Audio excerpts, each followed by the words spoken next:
Құрметті көрермендер мен тыңдармандар, бүгінгі подкастымыздың қонағы журналистика саласында өзіндік қолтаңбасы бар, қоғамдық мәселелерді көтеріп, ақпарат кеңістігінің дамуына елеулі үлес қосып келе жатқан белгілі журналист, медиа сарапшы Мақпал Орынбетова.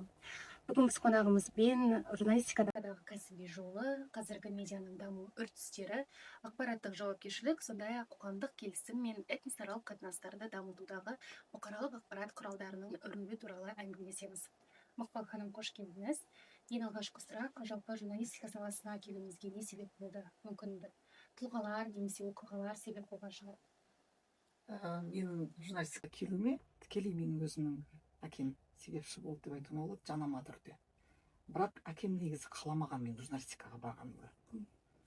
Дегенмен де менің өзі туғаннан, тіпті анамның құрсағында жатып та осы журналистикада болдым десем болады. Себебі әкем журналист болғаннан кейін үйге келетін қонақтардың барлығы әкемнің достарының көпшілігі журналистер болды. Ол енді жаңағы біздің бүкіл ел білетін Ақселеу аға Сейдімбек, мысалы үшін Аян Саналин, Софыс Матаев, басқа да Рымқұл Сүлейменов деген сияқты өте мықты жаңағы журналистер. Төлеген Қажыбаев аға, әкемнің курстасы, студенттік досы. Мінекей осындай ортада өскендіктен, осындай журналистикаға қатысты әңгімелерді естіп өскендіктен, әдеби жаңағы бір үлкен бір қызығушылық бар ортада туғандығымнан мен осы журналистиканы қаладым. Ал журналистикадағы кәсіби жолыңызға көз жүгіртсек, өзіңізде есте қалған кәсіби белестер немесе қызықты жобалар бар ма? Ондай өте көп. Енді 40 жылда ондай қызықты дүниелердің болмауы мүмкін емес қой. Бірақ бір ең бастысы маған дегенде жаңа есіме түскені, мен өз негізі жаңағы университет бітіргеннен кейін газетте қызмет істедім, облыстық телеарнада қызмет істедім редактор болып. Содан кейін жаңағы комсомол қызметінде болдым деген сияқты. Содан кейін қайтып Қазақмыс корпорациясының, ол кезде станциясына түстім еді, жаңағы акционерлік қоғамның газетіне қызметке бардым. Сонда қарасам, жаңағы орыс газетінің тиражы 1500 екенде, қазақ газетінің тиражы бар жоғы 200-ақ жаңағы екен. Соны көрдім де, ол кезде 90-шы жылдардың бұл басы ғой, қазақ тіліне байланысты жаңағы қазақ тілі қоғамдары жер-жерде құрылып жатқан кезі, жаңағы мемлекеттік тілге деген, қазақ тіліне деген бір құрметтің ептеп байқала бастаған кезі. Сондықтан жаңағыны көрдім де, қарны ашатын дүние. Мен осы Қазақстанның патриотымын деген кез келген адамның көңіліне келетін дүние. Сондықтан осы газетті жаңағы біздің редакторымыз екеуміз, Аманғали Абуов деген жігіт болды, ол да біздің осы Казгудың түлегі болатын. Қайтсек те осы газеттің тиражын көбейту керек деген.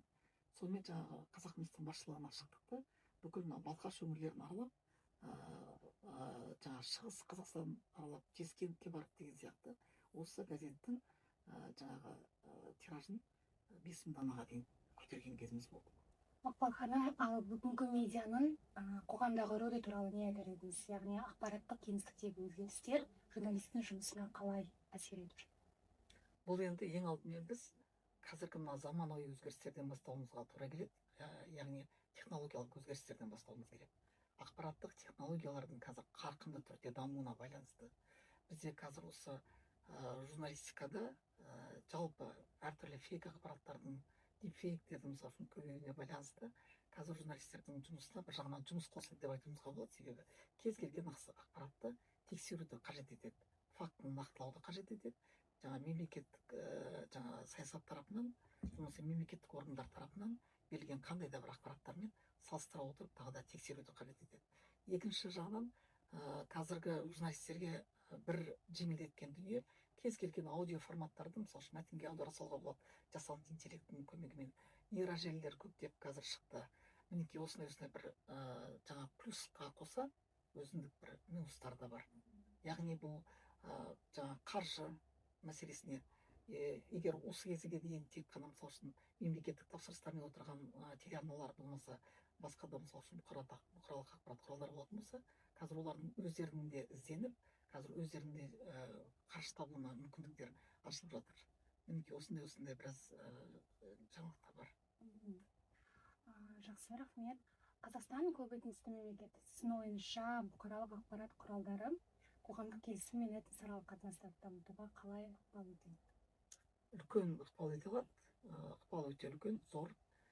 Мына әлеуметтік желілер болсын, әлеуметтік желінің өзі қазір журналистикаға араласады. Сондықтан әлеуметтік желілер болсын, кез келген бұқаралық ақпарат құралдары болсын, қазір енді этносаралық өзі қарым-қатынастың өзін алып қараңызшы. Мысалы үшін этносаралық қарым-қатынастың өзі мысалы үшін біздің Қазақстан Республикасында 100-ге тарта жаңа ұлттар мен ұлыстардың өкілдері бар болатын болса, осылардың тату тәтті жаңағы біз қазақстандық біз деген сияқты болмаса, менің отаным Қазақстан деген сияқты мемлекетті құрушы, иә.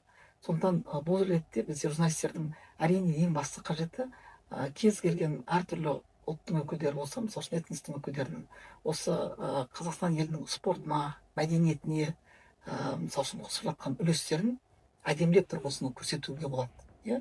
Енді бұл ретте әрине әртүрлі мәселелерді байқастыру керек, өйткені кез келген жаңағы байқамай жарияланған дүниенің өзі бір өртке қарай алып баруы мүмкін. Сондықтан кез келген мысалы үшін тұрмыстық дау-жанжалды оны тұрмыстық дау-жанжал ретінде көрсете білу керек, бірақ ол жерде ешқашанда мысалы үшін этникалық топтардың болмаса басқа да этникалық топтардың өкілдерінің қатысуымен деп көрсетудің қажеті жоқ. Болмаса тіпті бір этносаралық жаңағы бір енді этникалық жанжалдар туған дүние болатын болса, олардың аты жөндерін болмаса жаңағы ұлтының басын сызып айтудың керегі жоқ, асын сызып айтудың. Болмаса кез келген мысалы үшін бір ұлтты кемсітушілікке жол бермеу керек деген сияқты. Енді ол жаңағы этикалық мәселелер ғой журналистің. Мінекей осы дағдыны сақтау керек, және біз жаңағы бір тұтас жаңағы мемлекетімізде осы тұтастығымыздан айырмау керек, береке бірлігімізден айырмауымыз керек біздің. Сондықтан кез келген жанжалдардың шығып кетуіне себепкер болмау керек. Иә, дәл осы жауапқа байланысты сұрақ туындап отыр. Жалпы этносаралық қатынастар тақырыбын жариялау кезінде журналистер қандай басты қағидаттарға назар аудару керек? Ең бастысы мемлекеттік саясат. Мемлекеттік саясаттан ауытқымау керек. Содан кейін кез келген мемлекеттік органдардың берілген мәліметтерін қоса тексеріп отыру керек. Өзі жазған дүниесі, ол хабар болсын, жасаған болмаса мақаласы болсын, осы мәселеде әрбір дәйекті тексеріп отыру керек деп ойлаймын. Және жаңағы ұлттарды кемсітушілікке болмаса бір ұлтты айтып отырып, мысалы үшін келеке етуге деген сияқты жол беруге болмайды. Мүмкін осының үстіне өзі бір этикалық мәселелер ғой негізі ұстану керек.